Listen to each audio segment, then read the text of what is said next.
Hey ladies, it's Sheree with Lulu's Boutique Supply. I've been working on this question and answer video that I promised you I'd do. So I have a list of notes here that I was taking and trying to jot down all the questions, and I will do my very best to answer them. I am not a professional in all areas. Most of the time when I do anything, I just wing it, and so all the answers today are just based on what I've done, what's worked for me. And I may not even have answers for all of the questions you asked, but I'm going to try. So, the first question that was asked is, how do we get interaction to our pages? Like, how do you grow it and get people to actually respond to stuff? And my main answer is going to be, don't always just be selling. Don't always just be pushing your product and pushing your product. Of course, that's the main goal, is to make money, but you want your customers to be able to interact with you and not just, like there's interaction, and even I post interaction memes like finish this sentence memes and games and stuff like that. But the number one way that I get customers to interact is by letting them get to know me. Posting things throughout the day, throughout the week about what is happening in my life, what is current, what I'm working on, funny things, interesting things, anything I can think of that you guys might be interested in knowing. I try to talk to you guys like you're my friends. Well, because you have become my friends, but even before that, and even for people who aren't really, someone's coming in, 1 second. Anyways, the number one way is letting you guys get to know me. When you feel like you're personally supporting me or you want to get to know me more, those type of posts make you more interested to stick around when you're already reading posts on my page, and with Facebook algorithms, because you're responding to statuses and comments that I post. You're already responding to that. It's making Facebook know that you like those things, and so they're going to show you more things that I post, which include the sale type posts. So that's number one. Even if you're like, there's nothing interesting about me, little things like, hey, for me, hey, I just got home from church, I'm working on my Q&A video right now, what do you guys want to see? Stuff like that. Or, hey, I'm packing your orders, can't wait to have our next sale, it's going to be on this day. Anything like letting them know what you did today, letting them know something funny your kids did today, anything that lets them feel like you're talking to them personally will help grow interaction. Now, along with this question, someone said, when you first started your business, did you just have your friends and family like your page?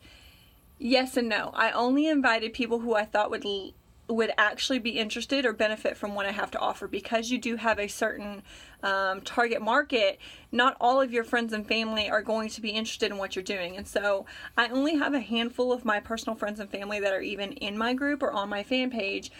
More so, I have more on my fan page just because they want to watch and see what I'm doing and watch my business grow to support me. But in the group specifically, literally maybe 5 to 10 people that I know personally.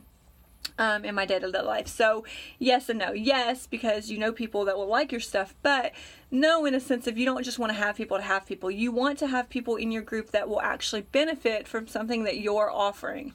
And so the way to actually grow that is just by word of mouth. When you get a sale, you go above and beyond. Make sure your packaging is perfect. Make sure you're leaving a thank you note. Make sure you're reminding them to come back for something specific. Give them a 10% off their next purchase. Something that makes them think, oh my goodness, I'm going to order from this person again. And then it'll be word of mouth. They're going to tell their friends, you've got to go check this girl out. She's got amazing product. And that's how it grows. For me, getting out there was going live. That's just what worked for me, letting everyone see my face and getting to know me personally. You can see all my quirks and weirdness and you can laugh at me and I can laugh at myself and we can have fun while we're selling ribbon. And that's just what works. So you have to, if that works for you, absolutely do it. But if it doesn't work for you, you have to figure out what does work for you. If going live is not your thing, figure out what is. Find something, if you're making bows, find something to make it fun, interactive. Make bow bouquets and say, okay, I'm only going to have 2 of these. Here's a bow bouquet. It's beautiful. It's one of a kind. Only 2 people are going to get one like this. First 2 people to comment. So that you're not doing the same old thing. Here's a bow. Buy it. Here's a bow. Buy it. Go out of your way to make it fun, to make it creative, to make it something different than what everybody else is doing. You want to draw the attention, because if your customer is in 6 bow groups, they're only going to buy from the ones they really, really love the bow, or the ones that are more interactive with them and make it more fun. And so that is my number one. And after you start gaining customers like that, it's going to be word of mouth. And in a group, I want to say it's like one-stop shop for the good and bad. They have pole top rank sellers. I can't remember exactly what it's called.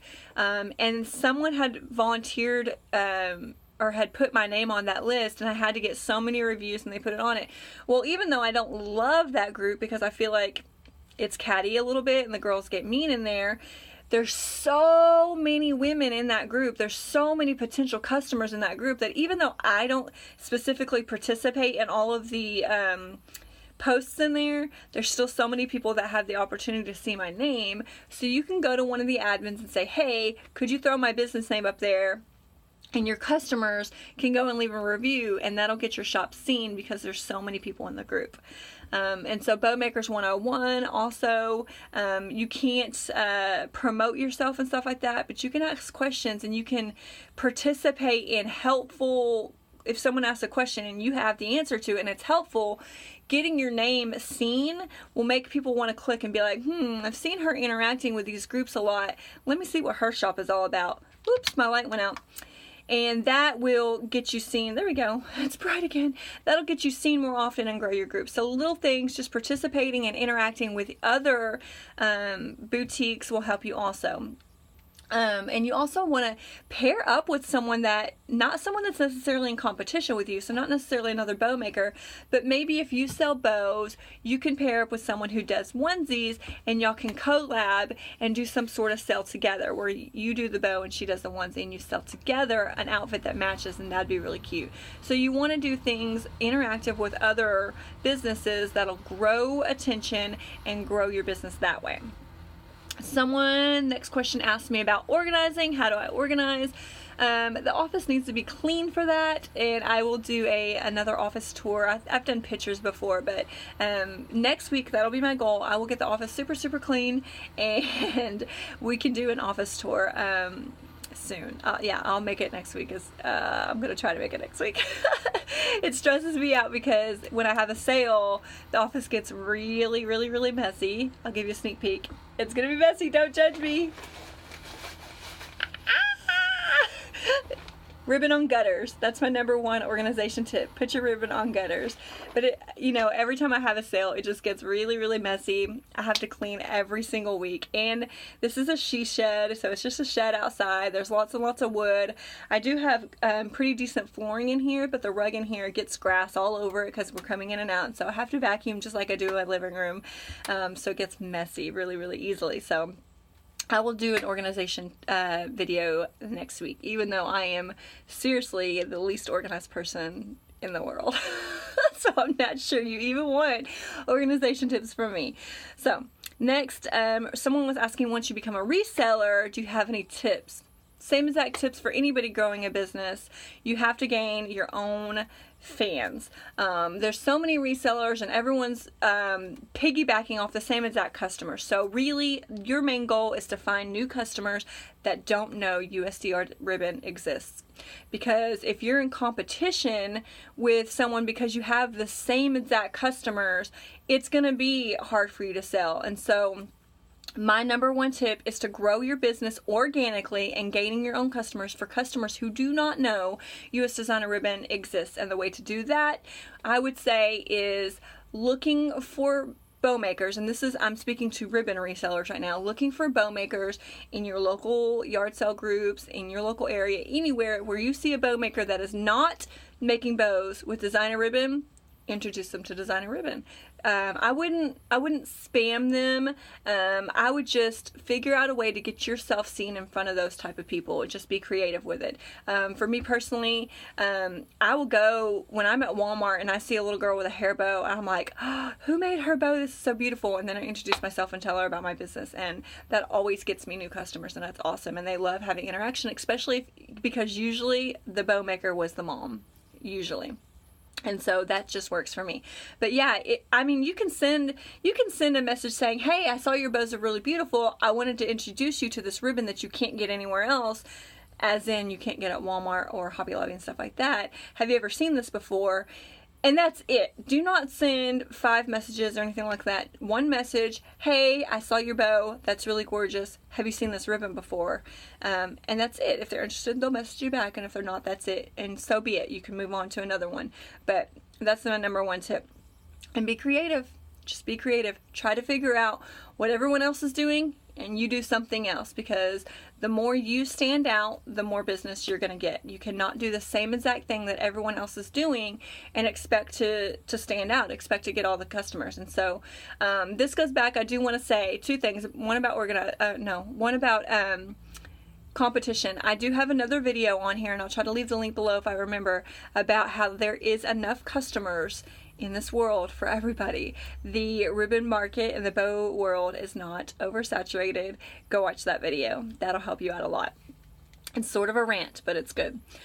Someone asked what all do I put on my face? That sounds like a weird question because it's totally not business related, but there's a makeup video, and you can see I did a quick little makeup get ready with me type video after I wash my face, which I wash my face with Burt's Bees baby shampoo.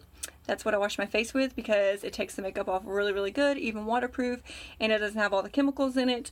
So I wash my face with that, and then I moisturize my face with Alba Botanical moisturizer from Walmart, and then I use chafing cream. Monostat Chafing Relief Gel is my primer, and so then I do my makeup after that. But all of those things, except I think the face wash, is in that video. You can go watch that also. How do you get sales? Running ads, same thing. About getting sales, same thing. Get yourself seen, do something creative, stand out. You want to be taking new pictures all the time, posting to different platforms other than just the same page. So someone was asking, is it worth it to have a group and a fan page? Absolutely yes, because you want your customers who are already buying from you in your group to be able to see from you all the time, because the algorithms are different. Even if you have over 5,000 fans on Facebook, not all of them are going to see all of your posts. If I have, let me look right now so I can give a good example. I have over 5,000 fans, and my last post reached 1,300 people with not being boosted, and so that's not bad, but I have 5,000 fans, so not 5,000 people are going to see it. So that's why having a group comes into handy, because they can choose to get notifications, so anytime that you post, they get a notification saying you posted. And that's why having a group is more important, because they're more likely to see your posts in a group. Now, you cannot neglect your fan page just because you have a group. You still want to grow your fan page as much as possible, because it is a public page. That's how you're going to grow it, but then you'll just leave your link to your group and share that kind of often, so that every time you get a new customer, you're getting new people into the group and they're actually getting to see you. I hope that makes sense. How do you manage to do it all? Someone said. I don't. There's a time management video that I posted. If you know me in person, you know that I struggle with time management just as much as everyone else. The number 1 quote that I love about time management is, you have exactly the same amount of hours in your day as I do. So if you are new here and you don't know me, we are a homeschooling family. I have 3 children, plus we run this super amazing business that we absolutely love. We do football and volleyball, and we work for the church. We have 2 ministries that we sort of work for. My husband more so, his is more time consuming, like 3 days a week up there, and mine is a little less, but chunk it. I mean, pick little chunks of time. Set yourself a time limit. I'm going to get this done in this amount of time. I'm going to fold this load of laundry while I'm browning the hamburger meat for dinner. Stand up while you fold your laundry to get it done really fast. I'm only going to spend 2 hours in the office, and I'm going to pack as many orders as I absolutely can with no distractions. Not going to turn the TV on. I'm going to turn some music on and just crank this out. I'm going to get up extra early so I can start my load of laundry in the morning, so I can fold a load of laundry, so I can empty the dishwasher. Figure out how much time you're actually sitting on your phone and scrolling Facebook or Instagram, or how many times you've been watched Grey's Anatomy, and stop that. All that time you sat there wasting, you could have been getting things done. And so That's what I do. The only time I ever binge watch is if I'm packing orders. I have a third computer screen that's up in the corner of my office, and I let it play without actually watching it. I just kind of listen, and that keeps me focused on just getting done what I want to do, where there's noise in the background, because I don't like super silent. It like bothers me. And the only other time I watch TV is while I'm going to sleep. And so I just like noise while I'm going to sleep, and so that's the only other time I watch TV. I do not watch TV at all during the day. I work, I homeschool, I clean the house, and I cook, and that's it. I just make sure to get it done. I don't waste time, and I'm learning to say no sometimes. When people ask me to do stuff, people tend to think, because that I work from home and we homeschool, that I'm home all day doing nothing. And so people always will ask me to do favors for them, babysit and stuff like that. And I want to be able to say yes. I want to go out of my way and do stuff for people, but sometimes I have to make myself say no, because I'm being taken advantage of. Just because I work from home and just because we homeschool does not mean I'm not doing anything. We are very, very busy, as I'm sure you can imagine. And so learn when to say no. You can't do everything. And there's more in my time management video. If you go watch that, you can get all the details there. Next question is, do Facebook ads work? Yes and no. I will never spend more than $10 max on a Facebook ad. I will spend maybe $5 to $8 just to kind of get it seen. And once it's seen, or in the description, I'll say, hey, share this video. And people tend to share them for me, and that's fine. I don't love paying money to get things seen. So the number one things that get seen are videos. Not necessarily going live, but just making a video, like I said in the last post I did. Making a video, videos get seen. There are certain words that Facebook will allow to get seen more often, but they just now changed their SEO, so I need to do more research on what exactly they changed, and I will get back with you on that. But if you're going to do ads, I literally would do maybe 2 ads a month, just because I'm cheap and I don't like paying someone to get my stuff seen. I'll get it seen some other way. So use your Instagram, use Pinterest, use your Facebook group and your Facebook fan page, and just update them 1 to 2 times a day, each platform, and you'll start getting seen, especially if you use bright and interesting pictures. Make your own pictures. I use PicMonkey or Canva. Make your own stuff, get yourself seen. That's how to do it. I don't pay Facebook very often for ads. Someone said, how do you keep kids away while you're working? I asked her, is this a serious question? Because is this something that happens? And yes, my kids are very, very well behaved. They don't interrupt too often, but like even during this video, I had to pause it for a second so that I could answer a question from a kid. So my number one thing is, my kids know that I'm in charge. And I say that, I hesitate to say that because I don't want to offend somebody. I don't want to say that means your kids aren't, because that's not what I mean at all. I just mean they know when I say mom's going to do a video, mom is going live, I need just a few minutes, and unless someone is dying, you stay inside or you stay away from me for just a few minutes, and I will come back in a few minutes. And sometimes I even bribe them, like, hey, if you're really good and you let mommy get this done for 10 minutes, 15 minutes, then we'll go do this. We'll go play on the trampoline. I'll jump on the trampoline with you. I'll get down on the floor and play Barbies with you, something like that. And they love that stuff. So they're like, absolutely, I will stay away. Now, when I go live, I am live for a good hour at a time, and so I try to only go live when my husband's home, so that if they really need something, they can just go to them. But typically I just try to put something in front of them that's going to entertain them long enough for me to be able to do it. And again, it just comes back to my kids know when I'm serious. They know if I say something, that means that. But the other thing is, let them come on camera for a second. Let them see what you're doing. Don't make it seem like this big secretive big deal that they can't get on front of the camera, unless you just want to protect their privacy and not, I know some people are like, oh, I don't want my kid on camera. That's a whole different story. For me, it's not a huge deal. I feel like we are protecting them anyways. If I ever felt like we were threatened in any way, I would take a different approach. But I don't feel that way at all. So I let my kids come on camera. I let them say hi. I let them see exactly what I'm doing. And then they're not interested anymore, and they'll go play.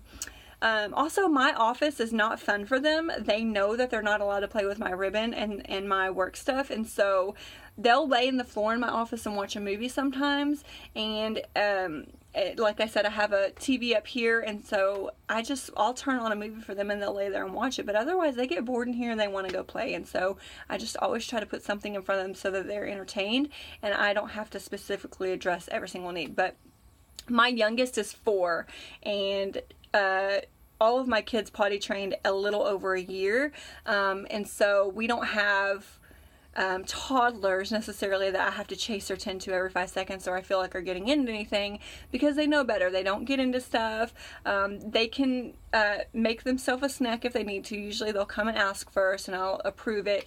But I hope that helps. I don't know if that helped you, but each mom parent's different, and so you just have to find what works for you and for your kids. If you have any more specific questions on parenting or momming or anything like that, I will do my best to answer. Just let me know in the comments. And the last one is group or no group, and I already answered that. Absolutely a group. And so I hope these answered all your questions. If you have any other questions you'd like me to answer, just leave them in the comments, and let me know if you have any better answers to these questions. Maybe you can give out tips that'll help also. But I love you guys. Make sure you are in our group, Lulu's Boutique Supply RTS, and our fan page is Lulu's Boutique Supply. Bye.